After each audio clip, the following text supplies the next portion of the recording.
asociación. Yo vengo de parte del servicio de urgencias. A nosotros nos tocó dar cuál es la perspectiva actual en cuanto al uso de troponinas y el panorama actual de estas. El dolor torácico en urgencias cardiovasculares de nuestro hospital y bueno, obviamente del mundo.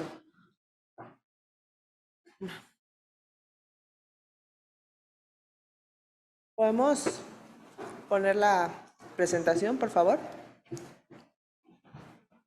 Ok. Ok, bueno, vamos a hablar hoy sobre el panorama actual de troponinas, los biomarcadores en urgencias, específicamente la troponina T de alta sensibilidad. Yo soy la doctora Nelly Rojas Jacome, soy cardióloga, soy ecocardiografista y como había mencionado, soy adscrita al servicio de urgencias. Bueno, en cuanto a esto, bueno, el panorama, pues las últimas guías que tenemos en cuanto a manejo de síndrome coronario agudo están las sin elevación del segmento ST que fueron publicadas en 2020 por la Sociedad Europea. Sin embargo, bueno, aquí vemos dos grandes grupos, ¿no? El infarto con elevación, que bueno, ya es un cuadro que sabemos que es un cuadro característico. Antes se llamaba cuadro típico o atípico, la verdad actualmente se conoce como característico o no característico. Aquí pues no hay mucha controversia. Un infarto con elevación, pues ya sabemos cuáles son las directrices, ya sea intervencionismo percutáneo o bien la fibrinolisis. El problema viene cuando nosotros tenemos que hacer el uso de las troponinas y decidir si un paciente se va o se queda en el servicio de urgencias o qué es lo que sigue. Obviamente en este grupo entrarían todos los pacientes que tienen un infarto sin elevación y bueno, este cuadro está caracterizado por dolor torácico, sin elevación persistente del segmento ST, inversión del segmento, bueno, la inversión de la onda T o pseudonormalización hasta un electrocardiograma normal, desde un desnivel del segmento ST hasta todas estas características se podrían presentar. Recordar que 20 millones de personas en el mundo se presentan con un cuadro sugestivo de síndrome coronario agudo al año. Bueno, esto es de acuerdo a la cuarta definición de infarto, que pues obviamente ya todos conocemos, en donde, bueno, lo dividen en 5 grandes grupos. El infarto tipo 1, que es el que está dado por la presencia de placa de ateroma, que ya todos conocemos y es el cuadro habitual. El tipo 2, en donde no se observa que haya una placa o una ruptura de placa, está bien determinado por otros factores sistémicos en donde tuvieron una anemia, un cuadro de sepsis o algo que los llevó finalmente al paciente a infartarse. Y bueno, este es lo que ustedes ya han visto en las guías, el 1 que es por la placa, el 2 que es un desequilibrio entre el aporte y la demanda, el 3 es aquellos que tienen una muerte súbita o que no logramos determinar qué sucedió, el 4 que está asociado pues a la intervencionismo percutáneo, el 5 que es después de cirugía, y bueno, aquí hay dos grandes grupos, los que llegan en una etapa aguda o un infarto agudo y aquellos que entran en el gran grupo del síndrome coronario crónico. Ahora, cuando hablamos de la troponina, pues parece que todo el mundo la conoce o que todo el mundo está familiarizado con ella. Sin embargo, cuando empezamos a hablar de biomarcadores realmente y el diagnóstico del infarto, eso se remonta pues a los años 50. En realidad han pasado 60, casi 70 años de que se inicia el primer diagnóstico o la sospecha de que hay un infarto agudo del miocardio. De hecho, es ahí donde se busca entender cuáles son los marcadores que nos van a indicar que efectivamente el paciente se está infartando, y es ahí donde nace la primera definición por la Organización Mundial de la Salud, y lo que se utilizaba pues era las transaminasas, ¿no? Los marcadores hepáticos. Después es hasta 1970 donde ya empiezan a ver o se empieza a buscar otros marcadores que sean mucho más específicos y que nos ayuden a determinar si el paciente tiene o no un evento coronario agudo, en donde entró la creatinfosfoquinasa, la lactato deshidrogenasa y la mioglobina. Sin embargo, como todos sabemos, actualmente pues esos marcadores, pues aunque sí pueden ayudar, algunos son demasiado inespecíficos como la LDH y pues la mioglobina, que si bien es el primero que se eleva, pues ya ha perdido mucho valor en cuanto a referencia. Después es hasta 1980 donde hay una definición a través de la organización, vuelve a redefinir la Organización Mundial de la Salud y se empieza a ver otras subformas, tanto de la LDH, subformas tipo 1 y 2, así como en la CPK, en su fracción MB y pues en masa, y es finalmente hasta 1990 que es que nosotros empezamos a utilizar la troponina, que es donde empiezan los primeros estudios, y vean cómo de 1990 pues prácticamente pasan 20 años porque es hasta el 2010 en donde se empieza a utilizar la troponina de alta sensibilidad y pues es donde se crea la primera definición universal de infarto agudo al miocardio, que es hasta 2010 y pues hasta donde vamos actualmente, que es la cuarta definición. Entonces, si vemos, aunque parece que todo el mundo conoce la troponina, pues el camino que ha sido hasta llegar a lo que conocemos ahora, pues ha sido un poco largo. Bueno, en cuanto a la troponina como componente del cardiomiocito, pues todos sabemos que la troponina es una serie de proteínas, las cuales forman parte del ligamento, el filamento delgado en cuanto al músculo, y bueno, que la troponina se une al calcio. Una vez que se une, eso ayuda a que haya una interacción o un enlace entre la actina y la miosina, y finalmente se pueda llevar adecuadamente la contracción cardíaca. Esto es un dibujo esquemático en donde obviamente habla que pues si hay calcio, pues habrá contracción, si no hay calcio, pues no la habrá. Y finalmente se utiliza la troponina como es un marcador de elección de daño miocárdico y también es como el estándar de oro para la estratificación, riesgo y también el pronóstico de la misma. Sin embargo, para que nosotros podamos documentar la troponina, bueno, no sé qué pasó.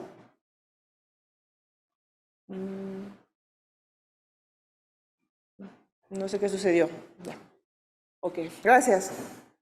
En cuanto a esto, bueno, para que la troponina se libere al torrente sanguíneo, al momento que se libera es al momento de que hay una lesión miocárdica. No necesariamente significa que el que exista lesión miocárdica es que haya un daño exclusivo del corazón. Como todos saben, puede elevarse los valores aun cuando el daño venga de otro órgano, ¿no? O por otra causa.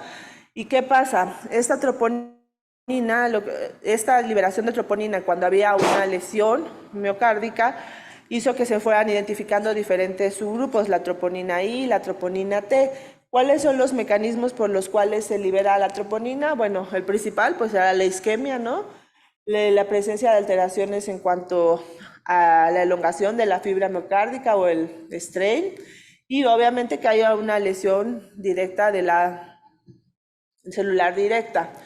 Esos serían los mecanismos por los cuales se produce una lesión. ¿Y cuáles son los mecanismos que produce una liberación? Bueno, existe obviamente pues la ruptura de una placa, la ruptura de ciertas partes del citosol de la célula que permiten la liberación de esta troponina en presencia de una lesión, la isquemia, lo que me he mencionado. Y bueno, también es conveniente mencionar que hay también un recambio celular a nivel de miocardio y eso hace que se liberen pequeñas cantidades de troponina, y eso es lo que explica por qué hay pacientes que, aunque no presenten un cuadro de dolor, pueden tener cifras de troponina ligeramente elevadas porque hay pues todo este recambio.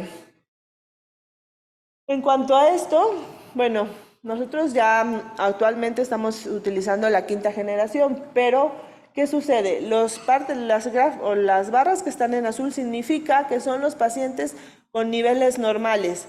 Las barras que están en color amarillo son aquellos que tienen cierto daño cardíaco o cierta liberación de troponinas, pero no es por un origen isquémico, y obviamente los grupos que están en rojo significa perdón, ya la muero. Los grupos que están en rojo, pues obviamente son los pacientes pues, que ya presentan infarto.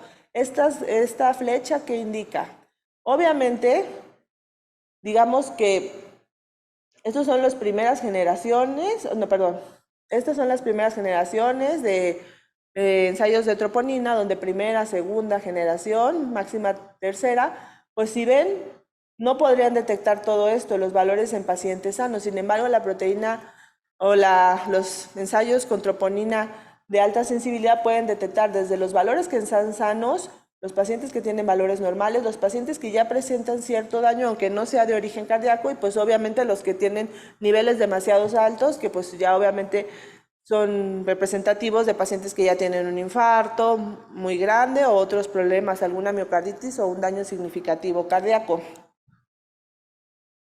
Y bueno, este es otro esquema en donde pues finalmente lo vemos como si fuera la punta de, o sea, finalmente cuando vemos, o sea, nosotros podemos ver y todos, o sobre todo los últimos ensayos o los de quinta generación, van a poder ver los que tienen ya un infarto grande. Sin embargo, el problema son estos grupos, ¿no? Donde a veces no necesariamente están padeciendo un infarto, tienen algunas otras cosas, un descontrol hipertensivo, una enfermedad valvular, o pueden tener un infarto pero de pequeño tamaño. Y finalmente este grupo, que son los grupos que están en verde, pues son finalmente los pacientes que están o son pacientes sanos, ¿no?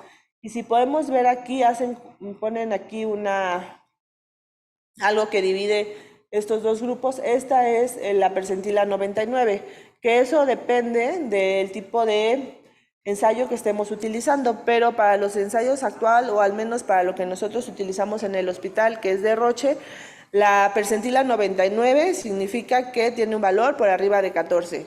Pacientes que tienen menos de estos valores nosotros los consideramos normales, y pacientes que obviamente entre más va subiendo, pues más riesgo que efectivamente esté presentando un evento coronario agudo.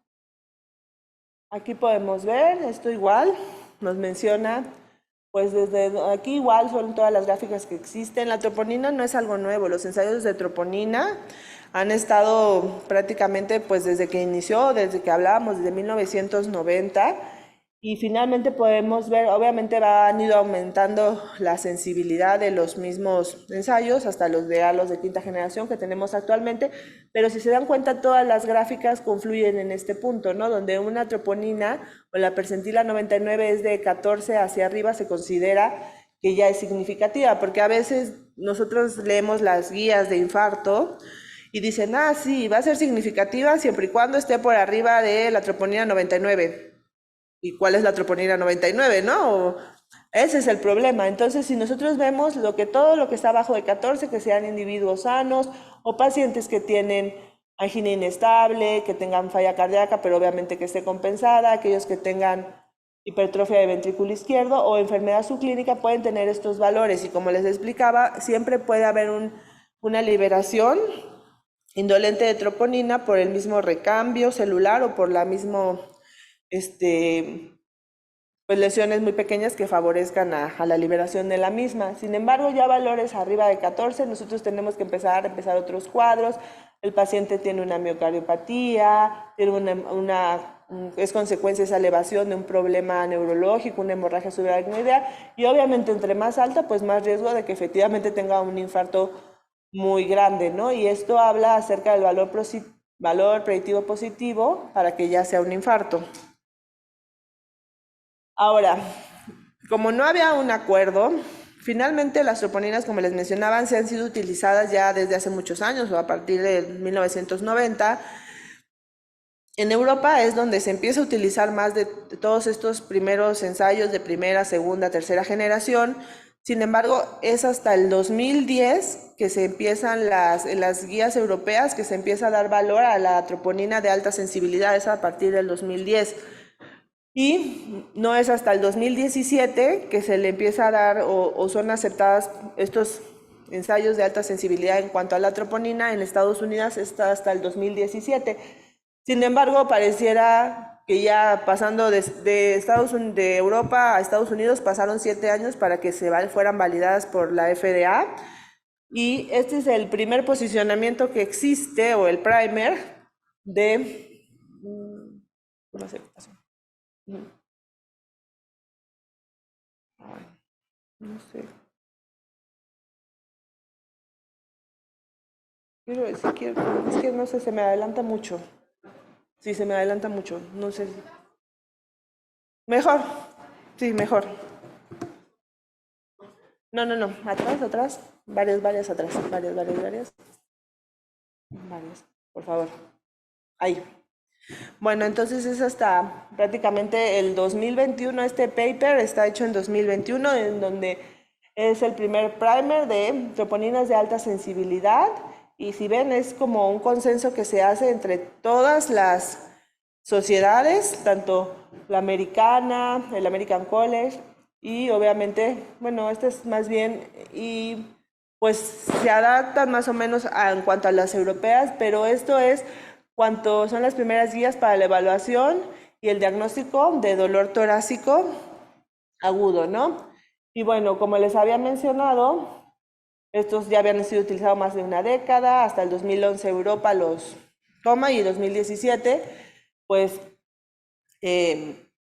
son aprobados por la FDA. ¿Por qué pasó esto? Porque los americanos decían, no, pues es que nosotros no podemos decir que el umbral es el mismo, porque nosotros tenemos una tasa más baja de infartos agudos al miocardio, lo cual pues pareciera un poco paradójico porque una de las poblaciones más obesas del mundo son los estadounidenses, pero ellos dicen que tenían muchos menos casos de infarto, entonces no se adaptan al 100% a decir, ah, nosotros seguimos estas guías o nosotros nos vamos a pegar, y porque decían que los umbrales de medición que daban los europeos no eran equiparables o no se podían equiparar en todas las poblaciones que viven en Estados Unidos, ¿no? En todo su territorio, y entonces es por eso que hay pues este retraso, ¿no? O sea que no eran aplicables a la población americana. La que sigue, por favor. Y bueno, pues aquí esta tabla es para ver cómo a partir del 2011 los europeos dicen sí, vamos a hacer un protocolo de 0 y 3 horas si tenemos una troponina T de alta sensibilidad disponible, y quedaba como una indicación 1B. En 2015 dicen, ah, bueno, vamos a hacer un protocolo de 0 y 3 horas, pero si ustedes tienen la posibilidad y tienen los ensayos, pueden hacer un protocolo de 0, 1 hora, y también va a ser con un nivel de evidencia 1B, y finalmente es hasta el 2020 en donde ya empiezan los algoritmos, así de, bueno, vamos a seguir un algoritmo de 0 a 1 hora, considerando 0 el momento que llega el paciente y 1 hora pues obviamente de que llegó, ¿no? Y que si se puede ir haciendo pruebas adicionales, es recomendable hacer hasta una prueba a las 3 horas de que llegó el paciente si las otras no fueron concluyentes, ¿no? Y finalmente, ya está validado tanto por las europeas como por la Asociación Americana que la troponina T es el marcador por excelencia para detectar lesión miocárdica. Sin embargo, hace referencia que estos valores deben ser dados en nanogramos por litro, porque eso indica que el parámetro que estamos utilizando es de alta sensibilidad. Si aplican otra medición, significa que son estudios sí de troponina, pero contemporáneos, no necesariamente de alta sensibilidad. La que sigue, por favor. Bueno, ahora como les mencionaba, pues el problema era que siempre lo leemos, siempre decimos sí, si está por arriba de la percentila 99, es significativo y es la piedra angular. Sin embargo, ¿cómo se llama? El paper que hacen en 2020, bueno, 2021, pero que finalmente se publica hasta 2022 en plena pandemia, dice que también, o sea, es un paper que está obviamente avalado por todas las sociedades y todo, pero también tiene el aval de ciertos laboratorios o la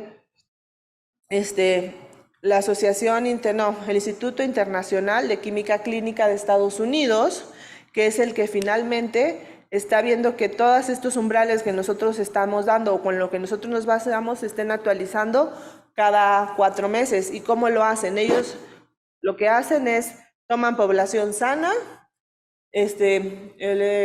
y esa población sana dice que al menos deben de ser 400 hombres y 400 mujeres, los cuales estén sanas. ¿Cómo lo hacen? A través de cuestionarios en donde ellos descartan pues que el paciente sea hipertenso, que tenga daño renal, hacen mediciones también de BNP, ¿no? Y todo para que realmente esos pacientes no tengan alguna enfermedad subclínica y los valores que estamos dando como umbrales no sean representativos, ¿no? Y bueno, la gráfica que se pone abajo, aquí mencionan, ¿no? Que entre más estrictos sean a la hora de hacer estas mediciones o estrictos con la población que toman, pues es mucho más fácil ver realmente quiénes son los pacientes que están en alto riesgo, en bajo riesgo y poder darlos de alta adecuadamente. Ellos hablan de un límite de detección y un límite de cuantificación. Eso se los voy a explicar un poquito más adelante. La que sigue, por favor. Y bueno, cuando ya dijimos todo la percentila 99, pues hay muchos ensayos que se han hecho, los más actuales o los que nosotros están validados, están los de Abbott, están los de Siemens, pero finalmente el que más es utilizado es el de Roche, ¿no? En el de Roche, en donde ellos hablan de que hay un límite de detección, que es la mínima cantidad necesaria que se puede registrar, y hay un límite de cuantificación.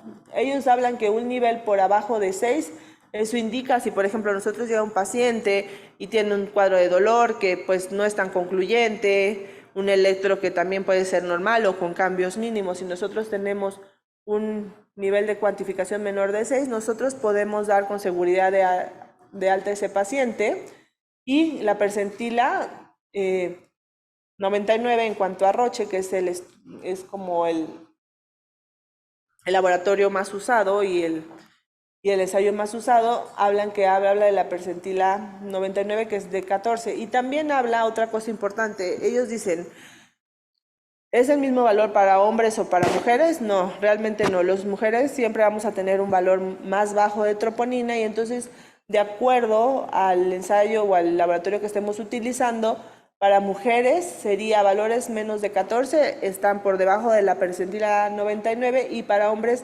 valores menos de 22 también están abajo de la percentila 99. Esto, el ensayo que nosotros utilizamos en el hospital es de Roche y es el Elixis, y bueno, con lo que les había mencionado, percentila 99-14, y pues aquí está parte de lo que está en el hospital, ¿no? Esa foto sí es del hospital. La que sigue, por favor. Lo que les había mencionado, ellos querían decir, bueno, como mujeres nos quejamos menos o no vamos tanto, pero también hay niveles más bajos. Entonces ellos consideran que todos van a entrar en una percentila 99, pero que mujeres siempre vamos a tener niveles un poco más bajos, como ya se los mencioné previamente. Y acá esta gráfica habla del límite de detección. El límite de detección es la mínima cantidad necesaria que puede registrar el ensayo, y el de cuantificación pues es el nivel que dicen ellos, bueno, si tienes este nivel de cuantificación de acuerdo al ensayo que utilizas, si estás abajo de ese nivel de cuantificación mínimo, puedes dar de alta a tu paciente. El límite el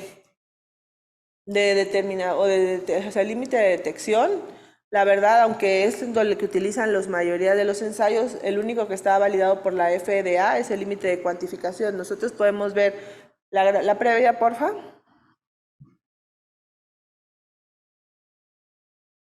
La previa. Aquí ellos marcan límite de detección, límite de cuantificación, todos tienen un valor, pero realmente el que es importante es el límite de cuantificación. La que sigue, por favor. La que sigue. Y bueno, esto es importante porque también mencionan de cuándo deberíamos nada más de hacer una sola muestra, de una sola determinación de troponina. Pues la verdad ellos lo limitan a aquellos pacientes, considerando que si los pacientes no se presentan después de 2 horas, o sea, o son presentadores tardíos, pues nada más podría ser con una sola determinación, con un electro normal, con un cuadro clínico y toda la semiología que hacemos, y una troponina menor de 14 o debajo de la percentila 14, nosotros podríamos darlo de alta, lo cual pues es un poco complicado porque nosotros en el hospital pues vemos de todo tipo. Yo creo que pues sanos no llegan, así es que es un poco, pero de todos modos ellos dicen pues de que tenemos que hacer un cambio de patrón en cuanto a la troponina ultrasensible, la troponina T, que es el valor de delta, en donde dice que si hay ausencia de delta asociada, la ausencia de delta se asocia con un valor predictivo negativo alto para infarto agudo del miocardio, es decir, aquellos que se mantienen plana, ¿no? ¿Cuánto es significativo? Las guías lo mencionan del 20%, sin embargo, cuando se hacen protocolos de 0 a 1 hora y vemos que cambio use una elevación de más de 5, nosotros lo consideramos significativo y más de 2 horas de 10, ¿no? Entonces, y obviamente, pues si van subiendo, hace un cambio significativo, pues ya obviamente podemos hacer el diagnóstico de que ese paciente efectivamente se está infartando, ¿no? La que sigue, por favor. Y bueno, al final, pues como ven, la troponina es algo complejo porque hay que saber, ellos siempre ponen como un paréntesis en donde, bueno, sí, pero todos los médicos tienen que estar familiarizados con qué tipo de troponina están midiendo, qué tipo de reactivo, qué tipos de ensayos, cuál es la generación, para decir sí estamos por arriba o por abajo de la percentila. Y bueno, esto es finalmente pues es el cuadro que nosotros pues vemos todos los días, ¿no? En donde el paciente que llega con cuadros de dolores no característicos, sin cambios en el electro, pero también habrá quien sí llega con un cuadro de dolor típico o las aceleraciones y pues obviamente ahora sí que de acuerdo al tipo de dolor, pues vamos clasificando y también los cambios, ¿no? Aquí pues ya es un infarto con elevación, pero estos son los que, aquí es donde entra toda la problemática de las troponinas, ¿no? De cuál es el mejor protocolo que podemos hacer. Y pues eso sería todo. Muchísimas gracias. Y bueno, ahorita vamos a ver la plática del doctor Josué Elías López y la enviaron. Bueno, él la envió porque no pudo estar aquí, entonces si la pueden ver, por favor.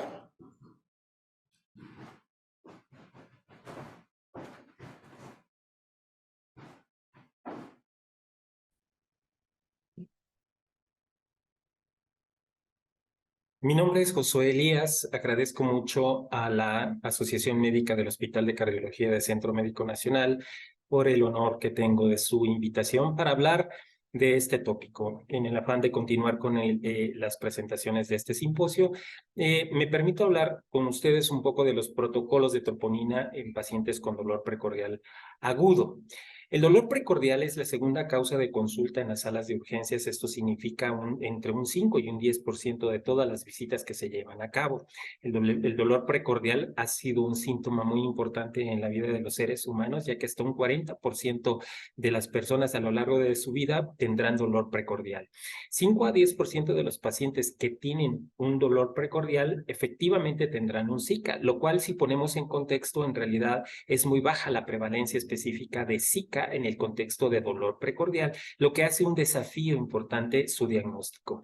La mortalidad relacionada a los pacientes que tienen dolor precordial oscila entre el 1 y 2% y hasta un 3% de estas personas que han tenido un primer dolor precordial reingresarán en los siguientes 6 meses por un evento cardiovascular grave.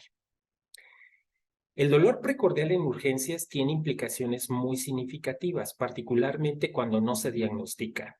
En Estados Unidos, 2 al 8% de las personas que tienen un Zika son enviados a su casa, lo que trae como consecuencia duplicar el riesgo de eventos cardiovasculares mayores en el seguimiento de 30 días. Por de ahí la necesidad y la imperiodicidad de poder identificar y diagnosticar apropiadamente el dolor precordial.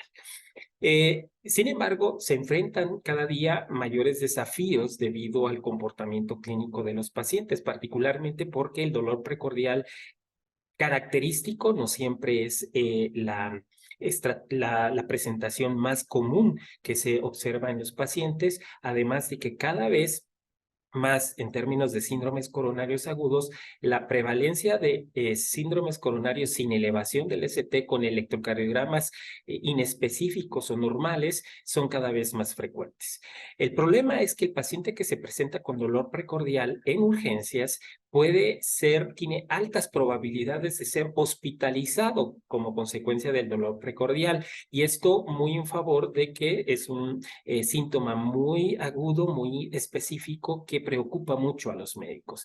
El tiempo de evaluación usualmente en salas de urgencias es muy prolongado, sobre todo con biomarcadores anteriores como CK, CKMB, miosina, en donde particularmente los pacientes de bajo riesgo toman mucho tiempo ocupando sitios significativos y estratégicos de las salas de urgencias.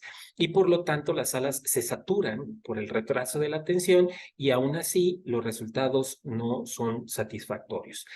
Otro punto importante es que el paciente con dolor precordial es difícil que pueda trasladarse y de hecho se ha demostrado que es preferible esperar a los sistemas de médicos de urgencias antes de trasladarse a su automóvil, por lo menos en lugares donde los sistemas de ambulancia son muy efectivos, y esperar en la entrada de urgencias es muy complicado, más cuando a priori no se conoce cuáles son las condiciones específicas clínicas del paciente. Esto ha llevado a que en urgencias el médico se preocupe mucho y tienda a realizar exceso de pruebas o tomar un tiempo muy amplio para poder hacer el triage en pacientes particularmente de bajo riesgo, lo que trae como consecuencia aumentos en el costo de la atención y favorece que posteriormente se requieran más pruebas específicas, y esto no ha demostrado mejorar los desenlaces cardiovasculares. En sala de urgencias debemos de tener claro que el objetivo primordial del paciente que llega con dolor precordial será evitar que el paciente tenga un evento cardiovascular mayor en los siguientes 30 días, particularmente cuando la sospecha del dolor es por un síndrome coronario agudo. De esta manera, las estrategias iniciales para poder atender a un paciente con dolor precordial es, sin duda, lo antes posible identificar causas que pongan en riesgo la vida de este individuo, determinar la estabilidad clínica y, al final, evaluar si es un paciente con suficiente riesgo para ser hospitalizado o con el bajo riesgo necesario para poderse enviar a su domicilio. En este sentido, en urgencias debería de aceptarse aproximadamente un 2% de probabilidad de no diagnosticar a un paciente con dolor precordial y síndrome coronario agudo, en función de establecer un equilibrio entre la necesidad de hacer mayor número de estudios clínicos y en hospitalizar innecesariamente a un paciente o hacer pruebas que podrían ser más invasivas y lastimar a los pacientes. Así pues, la evaluación del dolor precordial debe de estar basado esencialmente en el abordaje clínico, una historia clínica y exploración física adecuada, la toma de un electrocardiograma de manera inmediata dentro de los siguientes 10 minutos que el paciente llega a urgencias, y posteriormente, si esto es apropiado, una vez que se haya podido identificar que las causas potenciales del dolor son cardíacas, primero con el electrocardiograma identificar si tiene elevación del ST, pues seguir las guías que conocemos perfectamente del síndrome coronario agudo con elevación del ST, y de la otra forma tomar troponinas, de preferencia troponinas de alta sensibilidad, que nos permitan evaluar más estrechamente la posibilidad de algún síndrome coronario o de algún síndrome cardiovascular que tenga implicaciones en la vida de los pacientes. Finalmente, si estas causas son desechadas, entonces evaluar causas no cardíacas que expliquen el dolor precordial.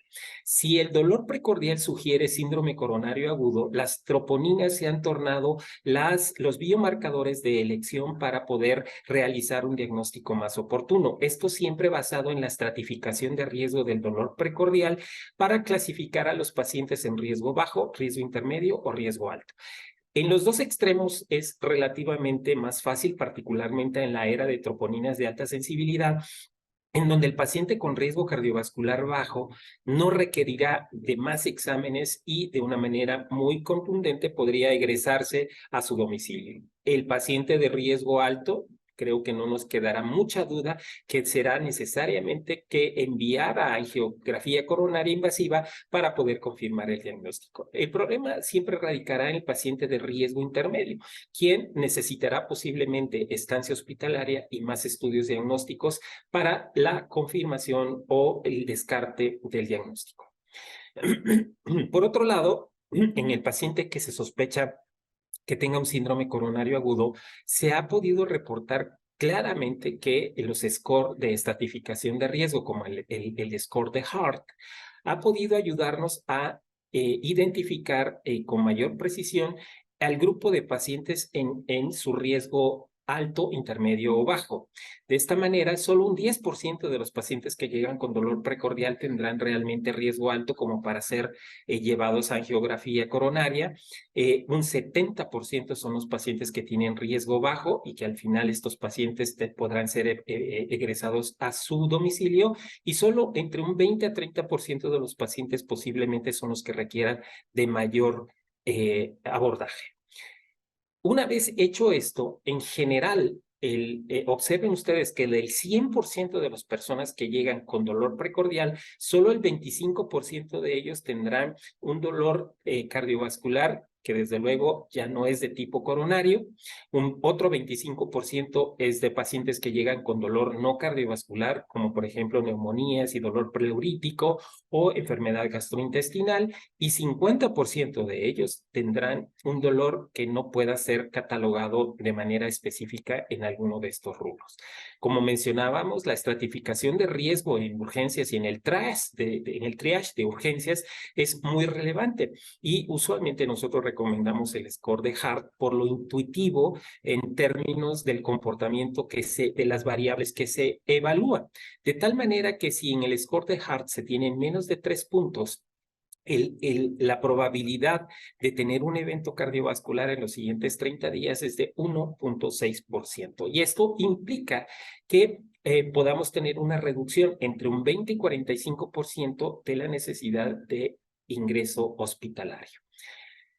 Bien, las troponinas de alta sensibilidad entonces vienen a traer beneficios significativos, particularmente porque con ellas ahora somos capaces de determinar concentraciones muy bajas que tempranamente, mucho más tempranamente, pueden ayudarnos a identificar un infarto del miocardio. Por ejemplo, se ha podido encontrar en ciertos estudios que las troponinas de alta sensibilidad permiten descartar un infarto agudo del miocardio en pacientes de bajo riesgo 10 horas antes en comparación con pruebas convencionales o de previas generaciones.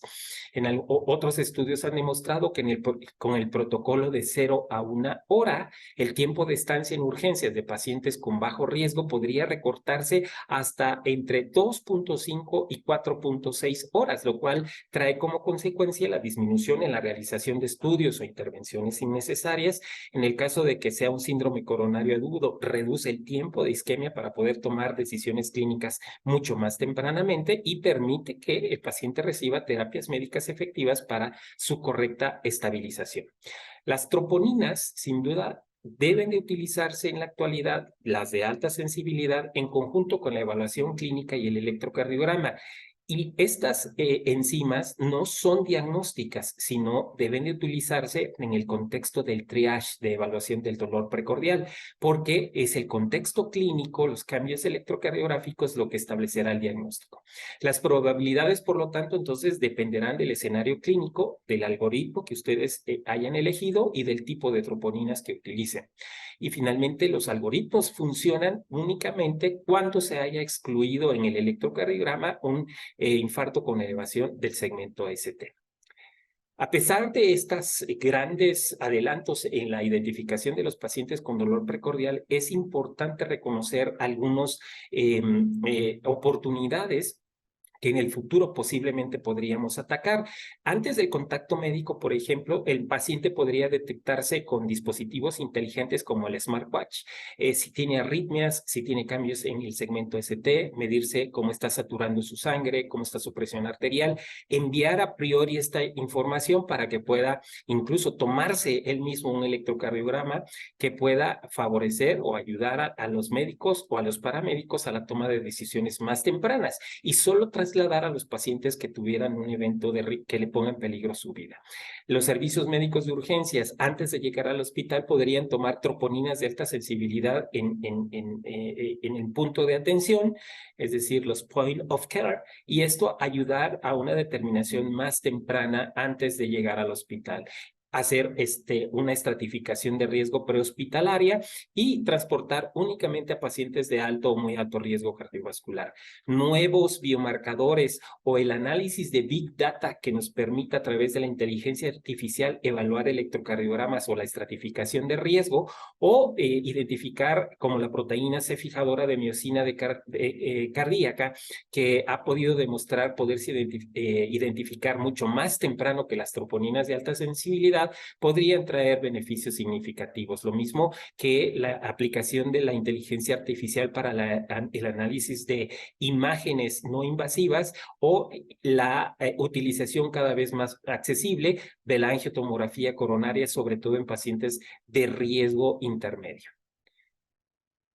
Pues con esto termino. Agradezco mucho su atención y muchas gracias por su invitación.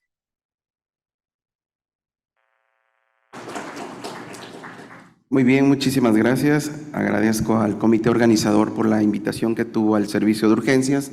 Y para nosotros es muy importante el tema de dolor torácico. Es la causa más frecuente de atención. Aproximadamente por año atendemos a 12,000 pacientes, de lo cual corresponde aproximadamente 4,000 pacientes que acuden a una atención de urgencias. Por lo tanto, estos protocolos bien definidos, pues vamos a llevar lo que es la teoría a la realidad. Vamos a pasar la primera diapositiva, por favor, si me dan el control.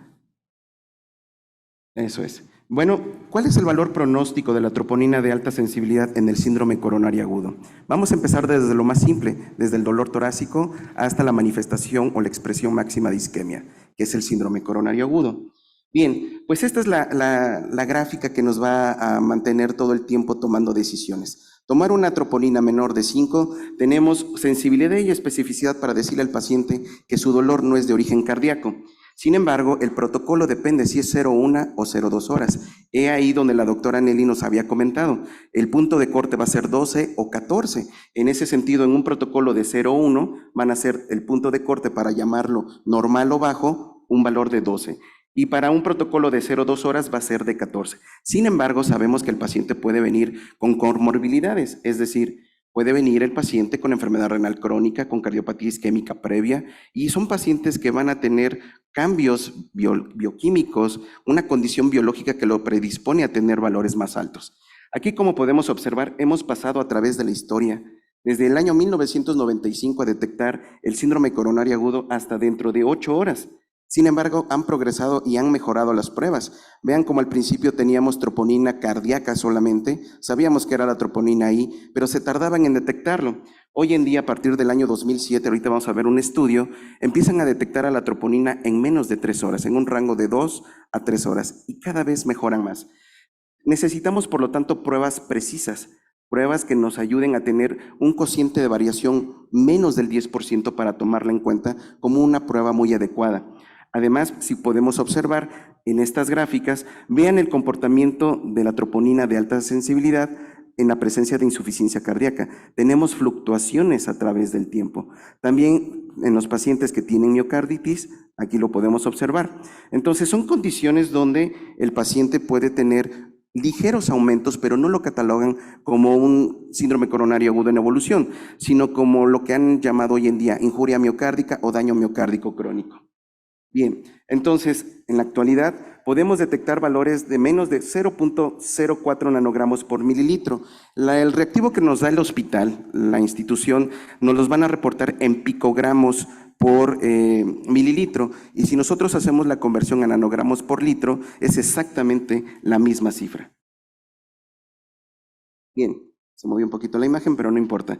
Ya nos había comentado aquí la doctora Nelly que acorde al nivel arriba de la percentila 99 podemos tener, por la extensión y daño miocárdico, qué patologías podemos considerar para su diagnóstico. Tenemos desde valores bajos para considerar miocarditis e incluso infarto al miocardio, la insuficiencia cardíaca crónica y la enfermedad renal crónica, y así sucesivamente hasta tener valores muy altos para manifestar en estudios de imagen una miocarditis con daño miocárdico extenso, así como pacientes con un daño miocárdico importante por un infarto anterior, que aproximadamente pierden entre un 15 a un 25% de su masa miocárdica y por lo tanto pueden tener una caída abrupta de la fracción de expulsión hasta de un 30%. Por lo tanto, nunca se va a hacer una asociación entre la fracción de expulsión, el tamaño del infarto, con la cantidad de troponinas. Hay muy buenos intentos para hacer esta asociación, pero no se ha encontrado. Aquí podemos observar también en la presencia de insuficiencia cardíaca que van a tener un punto de corte de más de 28 nanogramos por litro. Por lo tanto, no vamos a encontrar esta percentila de 99 en valores de 12 y 14. Vamos a tener puntos de corte de igual o mayor de 28. Por lo tanto, esto sabemos que está asociado a eventos cardiovasculares. Los desenlaces son muerte de origen cardiovascular. Y observen cómo podemos tener aquí en un hazard radio con un intervalo de confianza del 95%, desde 4, 2.9, 1.4 en diferentes series, veces más la probabilidad de perder la vida cuando tenemos un daño miocárdico crónico. Bien, aquí esta gráfica está muy interesante porque observen la troponina T. Observamos que con valores de menos de 5 nanogramos por litro, a un año tenemos el riesgo de muerte o de infarto al miocardio de 1.7% nada más. A los 2 años, 2.9. Pero observemos el punto de corte que nos han dicho tanto. A un año podemos tener 5.1% a 8.6%. Y en el extremo, más de 26, pues se nos incrementa a un año a 12.5% y a 2 años a un 20.4% de tener muerte cardiovascular o la presencia de infarto. Bien, bueno, también se ha analizado en el contexto de aquellos pacientes que tienen, pues, ¿cómo podemos enrolarlos a un ingreso hospitalario o darles un egreso hospitalario? En este estudio lo que se observa es justamente que tiene una sensibilidad y valor predictivo negativo de hasta el 100% utilizando estos valores y con un cambio absoluto, es decir, una delta de menos de 3 nanogramos por litro. Y un ingreso puede tener un 99% de sensibilidad y 91% de valor predictivo positivo. Por lo tanto, tenemos que considerar cuando la troponina basal es igual a 52 o mayor o cambio absoluto dentro de la primera hora de 5 nanogramos por litro o más, que el paciente se encuentra ante un escenario de un síndrome coronario agudo. Bien, los estudios que fueron estableciendo estas reglas, si les podemos llamar así, observen que desde el año 2010, cuando se hace la primera definición del infarto, hacia el 2015, donde ya se empieza a estandarizar, y es hasta el 2021, donde ya hay una guía, un posicionamiento para el uso de troponinas, bueno, tuvieron que pasar tantos años y tantos miles de pacientes para poder tomar esos consensos, pero no se estudió en ningún país asiático, americano, si le podemos llamar de esa manera. Todo está estudiado en una población europea.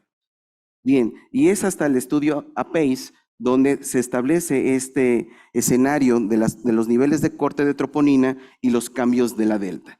Por lo tanto, desde el 2007, 2011 y 2021 hemos pasado desde un protocolo de 6 horas hasta un protocolo de 1 hora.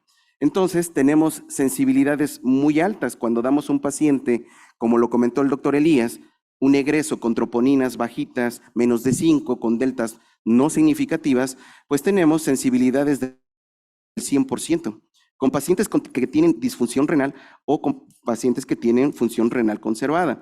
Y los valores predictivos negativos también son muy cercanos al 100%. Por lo tanto, es una medida y una estrategia que nos ayuda a reducir el tiempo hospitalario. 2, tener espacio disponible para pacientes que en verdad necesiten atención médica. Y entonces, pues bueno, constantemente estamos haciendo ingresos y egresos, analizando estos cambios enzimáticos en estas poblaciones. Pero, ¿cuál es el escenario? Que estemos ante la presencia de un infarto sin elevación del ST y el paciente reingrese porque evolucionó a un infarto con mucho más daño miocárdico. Entonces, podemos observar aquí que entre mayor daño miocárdico, pues la probabilidad de que tengamos un egreso pues se va disminuyendo y la prevalencia de STEMI, de un infarto sin elevación, pues se va incrementando. Conforme el daño renal se va deteriorando, pues existen dudas por los niveles que el paciente pudiera tener más elevados. Entonces, ante ese escenario, el día de hoy, nuestros residentes Marco y Marisol recibieron a un paciente a la 1 de la mañana y este paciente de 64 años, cuyos factores de riesgo como la edad, género, diabetes de 32 años de evolución e hipertensión arterial sistémica de 6 años de diagnóstico, pues se sabía que tenía enfermedad renal crónica, pero no bien definido. Y como historia cardiovascular, un intervencionismo coronario percutáneo, electiva a la coronaria derecha, hace 6 años con la colocación de 3 stents. En ese contexto, el paciente presenta dolor precordial el día de ayer, aproximadamente a las 20 horas, y acude al servicio de urgencias a la 1 de la mañana, con una intensidad del dolor 6 de 10, acompañado de náuseas, diaforesis, disnea, irradiado a región dorsal y brazo izquierdo. Por lo tanto, los doctores toman un electro en menos de 10 minutos, porque es el protocolo, tomar un electro en menos de 10 minutos, y lo único que observamos es cambios antiguos, evolutivos, de una zona inactivable en la región inferior. Aquí tenemos en D3 y lo vemos en ABF. Un desnivel cóncavo en B2, en B3 y en B4, nada importante. Por lo tanto, pues los doctores toman las troponinas y los estudios de laboratorio arrojaron a su ingreso una creatinina de 2.4. Es decir, al paciente lo recibimos con un daño renal crónico. En el tiempo cero se nos reporta una troponina T de alta sensibilidad de 46.7 picogramos por mililitro. La CKMB en 4.2, prácticamente en rango normal. Pero el paciente ya llevaba 6 horas desde el ACME de evolución, y entonces se hace un nuevo control con un protocolo de 0 a 1 hora. Y observen, tenemos 58.23 con una delta de 11.5. Por lo tanto, tenemos un cambio importante, pero sin cambios en el electrocardiograma. Entonces, el paciente ingresa a observación y se le toma un nuevo control a las 7:15 de la mañana, y observen cómo no tenía ningún cambio dinámico. Podríamos decir que aumentaron ligeramente los voltajes solo en una derivación que es en B2. Pero ¿qué dice el protocolo? Si yo tengo dudas, aunque tengo una delta, pero si no tengo el electrocardiograma que me apoya un diagnóstico de infarto, pues bueno, vamos a hacerle un ecocardiograma para tomar decisiones. Y entonces se hace el ecocardiograma que el doctor Marco hizo con mucho detalle durante la guardia, muy cansado, por cierto. Y entonces vemos que antiguamente ya tenemos el concepto de que hubo un intervencionismo en la coronaria derecha. Y tenemos hipocinesia del segmento basal y medio de la pared inferoseptal. En comparación a la pared anterolateral, observen que hay una menor excursión sistólica. La pared inferior conserva grosor, pero también tiene una menor excursión sistólica. Observen la pared anterior, qué bien se mueve. Pero esto es solamente excursión sistólica, es movilidad, puede venir acompañada por el fenómeno de arrastre o de traslación. La pared inferolateral, pues no le vemos cambios. Entonces, ¿qué hacemos? Le hacemos el strain. El doctor Marco dijo, vamos a usar el Affinity, vamos a aplicarle el strain a la imagen, y entonces observamos que el strain, que es lo normal a menos 20 a más negativo, podemos observar aquí que en la región de la pared inferolateral, pues tenemos valores de menos 14, menos 10 en la región basal, de 17, y en la región anteroseptal vean cómo se conserva también ese mismo valor que la pared inferolateral. Por aquí no vemos cambios. No cambios importantes. En la región inferior, vean, en la región inferoseptal, el segmento basal ya lo habíamos dicho, tenemos menos 10, menos 16 segmento medio. En la pared anterior, vean que si comparamos las paredes, hay un poco más de daño en la región inferoseptal. En la región inferior se conservan los niveles de deformación. Y recuerden que las troponinas justamente es también lo que van a identificar esa pérdida de la deformación de la fibra. Si tenemos un método cuantitativo de imagen, el strain o la deformación longitudinal es uno de ellos. Por lo tanto, ya tenemos 2 métodos que estamos evaluando muy prontamente. Y entonces, la pared anterior, vean cómo el segmento apical tiene un menor valor en relación a todas. Probablemente no sea la región inferior, sino que sea una región nueva que está presentando isquemia. Entonces, se hicieron dentro del protocolo otro de 0,3 horas y sigue aumentando la troponina T. Se va a 68.5 y ahora la delta es de 21.8. No se quedaron en la duda en el turno matutino y entonces le tomaron otros. Estamos gastando presupuesto, pero bueno, ahora estamos con 85.95 y ya la delta es 39.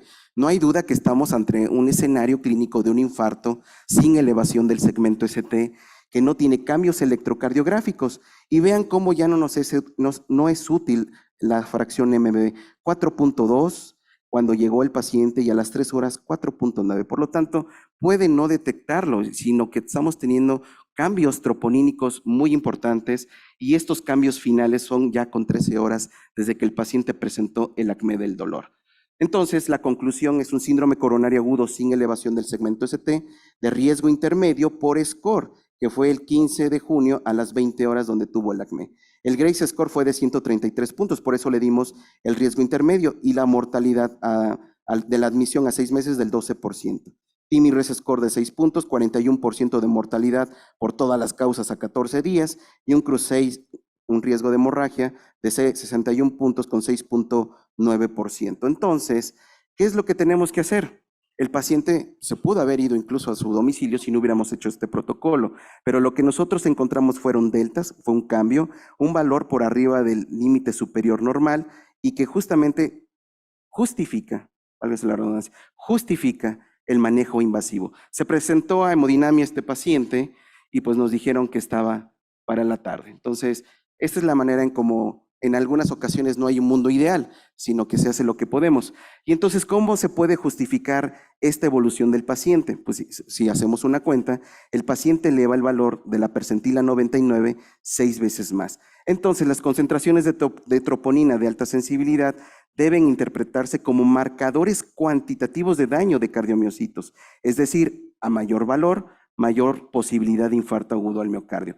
Las elevaciones de 5 veces más, el límite superior, dan la referencia que tiene un valor predictivo positivo alto, más del 90%, y de 3 veces más, entre un 50 a 60%. Por lo tanto, pues no hay duda que el paciente está ante un escenario de un infarto sin elevación del segmento ST. Aquí en esta gráfica podemos observar que los pacientes que tienen un infarto sin elevación del segmento ST tienen una menor tasa de sobrevida. Aquí lo podemos observar. Vean que cuando el paciente se ingresa un infarto con daño renal crónico, la tasa de sobrevida disminuye a un 70.4% en un seguimiento a años. Entonces, es toda una estrategia, es todo un grupo multidisciplinario. Los médicos residentes, los médicos adscritos a urgencias, el equipo multidisciplinario de las unidades de cuidados intensivos que no condicionen los ingresos de estos pacientes, ni mucho menos que condicionen que los pacientes tengan que pasar una sala de hemodinamia. Este paciente tiene un tiempo de 48 horas para ingresar y hacerse un cateterismo cardíaco. ¿Por qué? Porque ya lo estratificamos, pero identificamos precisamente que sí tiene una justificación de ser revascularizado. Entonces ahí nuestra responsabilidad y la utilidad, el valor pronóstico de estos instrumentos bioquímicos que sí en verdad van a normar la conducta terapéutica de los pacientes dentro de una sala de urgencias.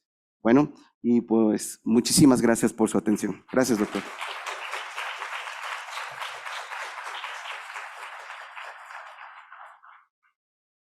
Muchas gracias. La verdad, Pedro, Nelly, con la experiencia que tiene en urgencia, yo creo que el dolor torácico es un reto a veces, ¿no? Y tomar decisiones. Miren, la verdad, no sé si tienen alguna pregunta. Si quieren, le doy tiempo a una pregunta e invito a la doctora Lucely y a su equipo también que se vaya acercando, por favor. ¿No? ¿Todo claro? Bueno, pues muchas gracias, felicidades. Y gracias también a Elías que estuvo por ahí, se iba a conectar, ya no pudimos hacer preguntas. Y bueno, pues muchas gracias, Pedro, gracias, Nelly.